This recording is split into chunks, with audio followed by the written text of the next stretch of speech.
Hi అందరికి నమస్తే. నేను Aruna. Welcome to our channel Aruna's kitchen and blog. ఈ రోజు ఉగాది సందర్భంగా మీకు మీ కుటుంబ సభ్యులందరికీ ఉగాది శుభాకాంక్షలు. ఈ రోజు నేను ఉగాది ఫుల్ బ్లాగ్ వీడియోతో షేర్ చేస్తున్నాను. ఈ బ్లాగ్ లో నేను ఉగాది ఎలా సెలబ్రేట్ చేసుకుంటున్నాం, ఏమనేది ఏమేం చేస్తున్నాం అనేది అన్ని మీతో షేర్ చేస్తాను. వీడియో స్కిప్ చేయకుండా ఫుల్ వీడియో చూడండి. కానీ తెల్లారుజామున లెగాలి కదా, నేను 4:30కి లేచాను. 4:30కి లేచిన తర్వాత నేను ఇల్లంతా శుభ్రం చేసుకొని ముందు వాకిలంతా క్లీన్ చేసుకున్న తర్వాత తలస్నానం చేసుకున్న తర్వాతనే మామిడాకు తోరణాలు అనేది కడుతున్నాను. గుమ్మడికాయ కూడా మంచి ఫ్రెష్ గా దొరికిందండి. గుమ్మడికాయ కూడా కట్టుకున్నాను నేను, పసుపు రాసి బొట్టు పెట్టేసి. ఇవన్నీ జెంట్స్ చేస్తారు కదా అని చెప్పి డౌట్ వస్తుంది. కాకపోతే మా మిస్టర్ కానీ షిఫ్ట్ వైజ్ అనమాట, డ్యూటీ తను ఎక్కువ ఇంట్లో ఉండరు. పండగ నార్మల్ డేస్ అలా ఏమి ఉండదు, అన్ని పనులు నేనే చేసుకుంటాను. అందుకనే నేను ముందుగానే తోరణాలన్నీ కట్టుకుంటున్నాను అన్నమాట. అలానే గుమ్మానికి కూడా పూలదండాన్ని కట్టుకుంటున్నాను.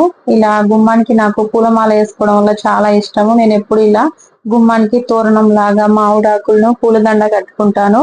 నెక్స్ట్ ఇలా కట్టుకున్న తర్వాత గడపండి, ఎప్పుడైనా పూజ చేసేటప్పుడు గడపకి కంపల్సరీ పసుపు బొట్లు పెడితే చాలా మంచిదంట. నేను ఎప్పుడు పండగ అయినా సరే, శుక్రవారం అయినా సరే, నాకు ఇప్పుడు తోస్తే అప్పుడు నేను గడప క్లీన్ చేసుకొని పసుపు రాసుకొని బొట్లు పెట్టుకుంటా. నాకు చాలా ఇష్టం అలా. ఇలా పెట్టుకున్న తర్వాత ఇవి బ్లాక్ టైల్స్ పైన కనిపిస్తుంది ముగ్గు అనేది, ఆ వైట్ లో కనిపిదని చెప్పి ఇలా లక్ష్మీ పాదాలు అనేది వేస్తున్నాను నేను. ఇలా చిన్న చిన్న జల్లెడ్ లాంటి డిజైన్స్ ఉంటాయి, దాంతో లక్ష్మీ పాదాలు వేసుకుంటున్నాను. బయట చిన్న చిన్న ముగ్గులు వేసుకుంటున్నాను అన్నమాట. డాట్స్ లో నాకు కొంచెం డాట్స్ లోనే వస్తాయి ఈజీగా, అవి చిన్న చిన్న వేసుకున్నా నేను.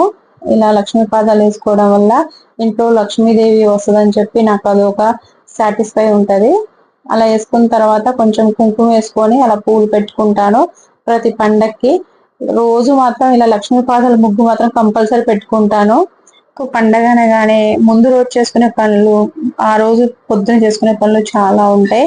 ఒకసారి నేను కట్టుకున్న గుమ్మానికి తోరణాలు పూలు చూపించాను కదా, ఇప్పుడు నేను కిచెన్ లోకి వచ్చేసాను. కిచెన్ లోకి ఆల్మోస్ట్ నేను ముందుగానే పనులు చేసుకున్నాను అనమాట, సగం పనులు అనేది.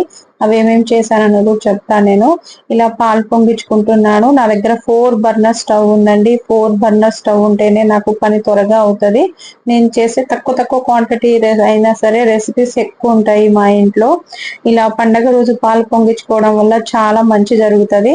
నేను ఇలా చింతపండు ముందుగానే నానబెట్టుకొని చింతపండు రసం బాగా ఉడికించుకున్నా ఇలా పేస్ట్ లాగా.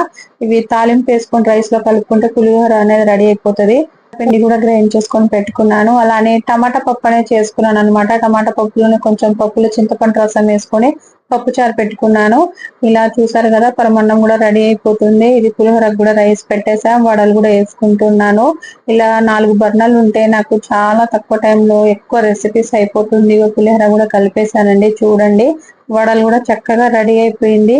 ఈ రెసిపీస్ అన్ని మీకు చూపిద్దామంటే వీడియో లాంగ్ అయిపోతుంది అనమాట, అందుకే చూపించలేదు. పరమన్నం కూడా రెడీ అయిపోయింది. మేము చాలా తక్కువ క్వాంటిటీలోనే చేసుకుంటాము. ఇవి బొబ్బట్లు నేను ఒక్కొక్కసారి ఒక్కొక్క ప్రాసెస్ లో చేస్తూ ఉంటాను. ఈసారి ఇవి స్వీట్ షాప్ లో లాగా చేశాను అనమాట. పూర్ణం రెసిపీ అనేది నేను already Bobbatla recipe video upload చేశాను, ఒకసారి చూడండి. అదే ప్రాసెస్ లో ఉంటది. అది ఇది మైదా పిండితో నేను స్వీట్ షాప్ లో లాగా చేస్తున్న, పర్ఫెక్ట్ ఇలానే చేస్తారు. ఇలా చేసుకుని పెట్టుకుంటే 3-4 రోజులు దాకా ఉంటది. చాలా బాగుంటదండి, మీరు ట్రై చేయండి ఒక్కసారి. ఇదంతా పూర్ణాలు చేసుకున్న తర్వాత నేను మళ్ళీ రెడీ అయ్యే పూజ కార్యక్రమం స్టార్ట్ చేశాను. పూజ చేసేటప్పుడు ఎప్పుడు చీర కట్టుకొని చేస్తాను నేను. ఇవన్నీ పనులు చేయాలంటే శారీస్ లో కొంచెం కంఫర్టబుల్ గా ఉండదని చెప్పి ముందు డ్రెస్ వేసుకున్నాను. పూజకి ఎప్పుడు నేను శారీ కట్టుకుంటా. పండుగకి ఎప్పుడైనా మొదటి రోజే దేవుడి పటాలను శుభ్రం చేసుకోవాలి. గుడి కూడా మొత్తం క్లీన్ చేసుకోవడం వల్ల చాలా మంచిగా జరుగుతుంది. పండుగ రోజు అవన్నీ చేసుకోకూడదు. ముందు రోజే నేను దేవుడి పటాలు మొత్తం క్లీన్ చేసుకొని బొట్లు పెట్టుకొని రెడీ చేసుకున్నా. పొద్దున్నే వేసి కొంచెం నైవేద్యాలు ప్రిపేర్ చేసుకొని ఇలా పూజ చేసేస్తాను అనమాట. చాలా తక్కువ టైంలో అయిపోతుంది. ఇంట్లో ప్రతి పని నేనే చేయాలి కాబట్టి అన్ని ప్లానింగ్ ప్రకారం చేసుకుంటా నేను. ఇలా దీపాలు వెలిగించిన తర్వాత అగరబత్తులు వెలిగించుకుంటున్నాను. నేను ఎప్పుడు 2 దీపాలు పెడతానండి పండక్కి ఇలా అని చెప్పి. నెయ్యితో వెలిగించాను. ఆవు నెయ్యితో దీపాలు వెలిగించడం వల్ల చాలా మంచి జరుగుతుంది. రెగ్యులర్ గా నేను నువ్వుల నూనె యూజ్ చేస్తాను, పండక్కి కొంచెము ఆవు నెయ్యి యూజ్ చేస్తాను అనమాట.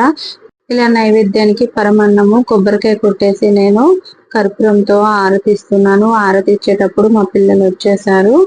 మా పిల్లలు ఇద్దరు ఎప్పుడు సేమ్ డ్రెస్సెస్ వేసుకుంటారు. అందరంటే ట్విన్సా అని కాదు, ఇద్దరికి ఎప్పుడు తీసుకున్నా సేమ్ ఉంటది, వాళ్ళలో కొంచెం డిఫరెన్స్ అనేది ఉండకూడదు అని చెప్పి ఈక్వల్ గా చూస్తున్నామని తెలియడానికి అన్ని సేమ్ తీసుకుంటా. నేను ఇంట్లో ఏ పనులు చేసినా కూడా వాళ్ళ హెల్ప్ తీసుకుంటూ ఉంటాను, ఎందుకంటే వాళ్ళకు కూడా తెలియాలి ఇంట్లో పనులు ఎలా ఉంటాయి, అసలు ఏం చేస్తున్నాం ఏంటి అని చెప్పి.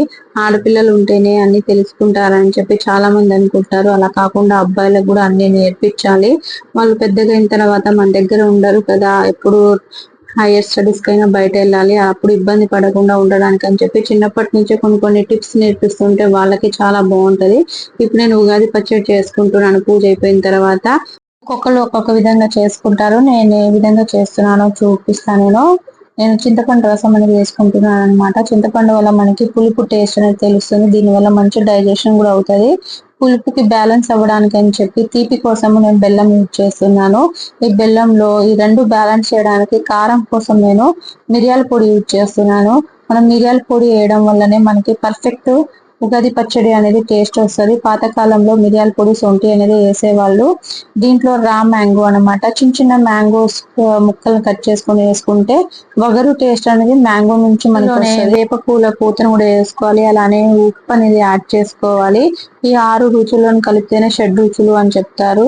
ఈ షడ్ రుచులు కలిస్తేనే ఉగాది పచ్చడి అనేది రెడీ అవుతుంది. బెల్లం మొత్తం మెల్ట్ అయ్యేలోగా కలుపుకుంటే మనకి ఉగాది పచ్చడి అనేది రెడీ అయిపోతుంది అనమాట.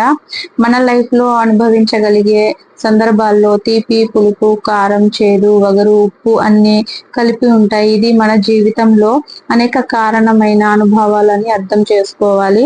తప్పకుండా ఈ ఉగాది పచ్చడిని టేస్ట్ చేయాలన్నమాట. మా పిల్లలకి ఆకలి అంటుంటే నేను లంచ్ కూడా అంత సర్వ్ చేసేస్తున్నాను. అది స్పెషల్ లంచ్ లో బొబ్బట్లు, వడ, పరమన్నం, టమాటా పప్పు, వైట్ రైస్, పులిహోర, అలానే పాపడ్లు కూడా వేసుకున్నా. దీంట్లో పప్పు చారును మజ్జిగ చారులు కూడా ఉన్నాయండి, నెయ్యితో పాటు సర్వ్ చేసుకున్నాము. మా పిల్లలు చాలా ఎంజాయ్ చేశారు ఈ రోజు. అందరు మిమ్మల్ని విష్ చేస్తున్నారు. మీకు మీ కుటుంబ సభ్యులందరికీ ఇంకోసారి ఉగాది శుభాకాంక్షలు అండి. ప్లీజ్ ఈ వీడియో నచ్చితే లైక్ చేసి షేర్ చేసి సబ్స్క్రైబ్ చేసుకోండి ప్లీజ్. మా పిల్లలు కూడా సబ్స్క్రైబ్ చేయండి అని అడుగుతున్నారు. మీ అందరికీ విష్ చేశారనమాట. మా పిల్లల తరఫున కూడా నేను హ్యాపీ ఉగాది అని చెప్పి మీతో షేర్ చేస్తున్నాను. ప్లీజ్ మీరు ఎలా ఉగాది సెలబ్రేట్ చేసుకున్నారో నాకు కామెంట్ పెట్టండి. మా ఉగాది ఎలా సెలబ్రేషన్ చేసుకున్నామో మీకు నచ్చిందా కామెంట్ పెట్టండి. ఓకే, బాయ్ అండి.